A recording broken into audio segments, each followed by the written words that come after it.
এই নাদুস নুদুস আমগুলো দেখে তো আচার বানাতে অনেক বেশি ইচ্ছে করতেছে, তাই তো আমগুলো বাছাই করে নিলাম আচার তৈরি করার জন্য। আচার তৈরি করতে আমি কিন্তু বরাবরই অনেক বেশি পছন্দ করে থাকি। আমের চামড়াগুলো ফেলে মাঝখান দিয়ে ফালি করে নিয়েছি, এক একটা এক এক সাইজের। যদিও আমগুলো পাকা মনে হচ্ছে, কিন্তু অতটাও এগুলো পাকা না, উপরে একদম কাঁচা। সবগুলো আম কেটে নিয়ে এগুলোর মধ্যে কিছু হলুদ গুঁড়া মাখিয়ে নিচ্ছিলাম, তারপর এগুলোকে রোদে শুকোতে দেব।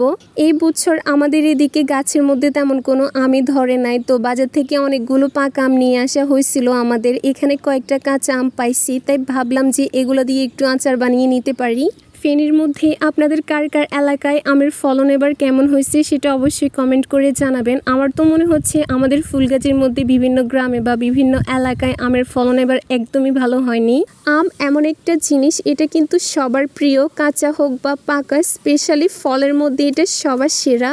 যাই হোক, অনেক কথা বলে ফেলছি, এখন আচার তৈরি করার জন্য চলে আসি। তো প্রথমে আমি এখানে চুলার মধ্যে একটা প্যান বসিয়ে নিলাম, তারপর এখানে কিছু অয়েল দিয়ে দিয়েছি, দুটো তেজপাতা, দারচিনি, এলাচ, কয়েকটা মরিচ আর 5 ফোড়ন দিয়ে দিলাম, আদা বাটা, রসুন বাটা দিলাম, তারপরে আর একটু মিহি করে রাখা 5 ফোড়ন দিয়ে দিলাম। এর মধ্যে দেখতেছি কত কত ফেনা উঠতেছে। তারপর দিলাম মরিচ গুঁড়ো, হলুদ গুঁড়ো, মশলা গুঁড়ো, লবণ দিয়ে সবগুলো মশলাকে আরও একটু ভালো করে নেড়ে চেড়ে দিচ্ছিলাম, যাতে করে সবগুলো একদম ভালোভাবে মিক্সড হয়ে আসে।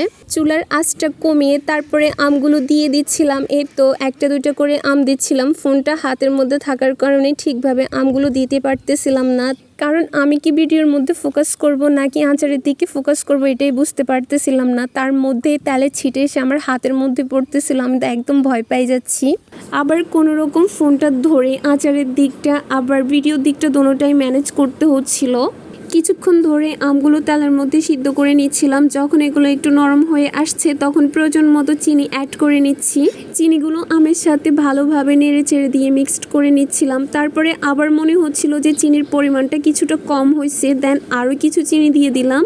এই আচারগুলো অনেক মিষ্টি করে বানাবো, সেজন্য এতগুলো চিনি দেওয়া হয়েছে। এমনিতে আমগুলো কিন্তু টক না, অনেকটাই মিষ্টি, চিনির পরিমাণ কম দিলেও কিন্তু চলতো। এরপর এগুলোর মধ্যে ভিনেগার বা সিরকা অ্যাড করে নিলাম। ভিনেগার দিলে আচার অনেক দিন পর্যন্ত ভালো থাকে।